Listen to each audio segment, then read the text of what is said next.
கோலாலம்பூரின் முக்கிய சுற்றுலா தலங்களான சலோமா பாலம் மற்றும் KLCC பகுதிகளில் அனுமதியின்றி புகைப்படம் எடுக்கும் சேவையில் ஈடுபட்ட நபர்களுக்கு எதிராக கோலாலம்பூர் மாநகர் மன்றம் DBKL அதிரடி நடவடிக்கைகளை மேற்கொண்டுள்ளது.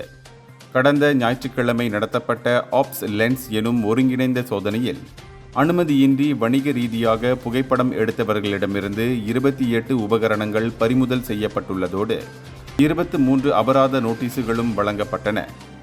அரச மலேசிய காவல்துறை, குடிநுழைவு இலாகா, தேசிய பதிவிலாகா ஆகியவற்றுடன் இணைந்து நடத்தப்பட்ட இச்சோதனையில் வெளிநாட்டினர் சம்பந்தப்பட்ட 7 வழக்குகளும் பதிவாகியுள்ளன.